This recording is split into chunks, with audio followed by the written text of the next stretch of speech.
सुबोध आपकी मुखिया में विजय बाबा उतार हे आर पंकज भाई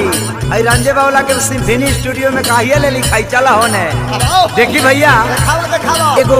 पत्नी अपना पति से परेशान होके नैहर भाग दिया जाके अपना भौजैया से कहते कि ऐसा मरद के खूटा बांध दिलू ये भौजी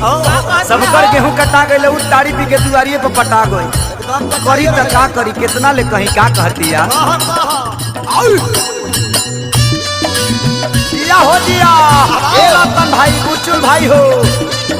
अंजनी भाई राम आ गया जी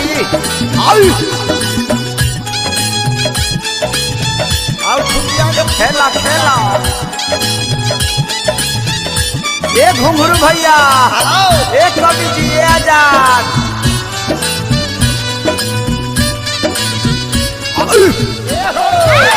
दिन भर हमारा से घटनी करावेला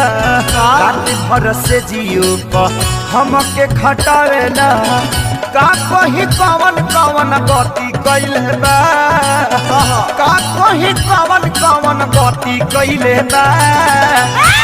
करे हो जाई सती भक्ति होला करे हो जाई सती जैत में पति आती कैले बा मना करे हो जाई सती जैत में पति आती कैले बा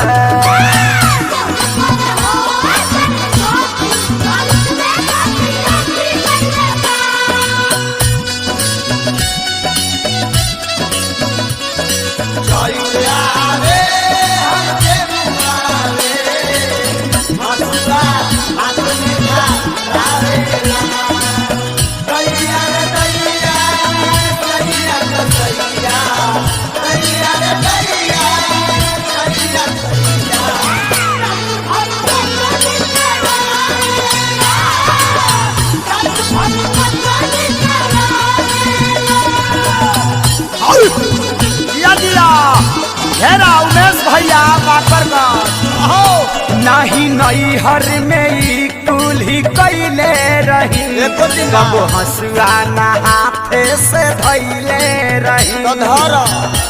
कबो ना धैले रहनी हमरा टुआ के पेट धरा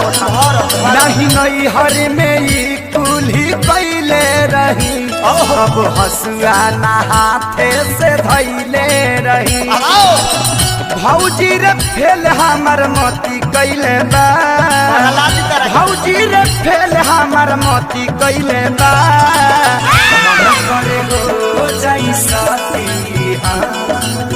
मना करे हो जाई सती जैत में पति आती कैले बा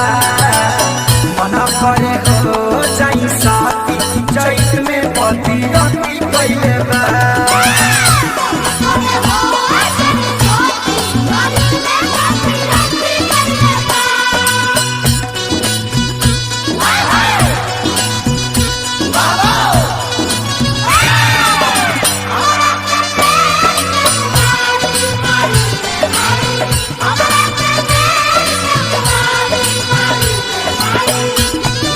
ढूगल दूर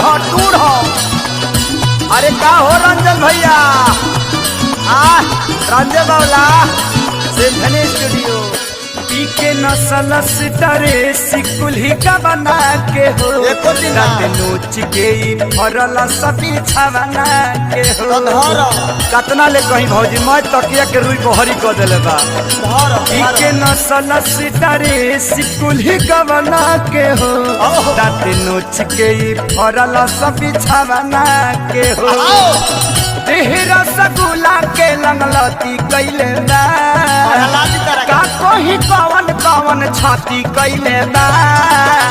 मना करे हो जाई सती मना करे हो जाई सती जैत में पति आती कैले बा मना करे हो जाई सती जैत में पति आती कैले बा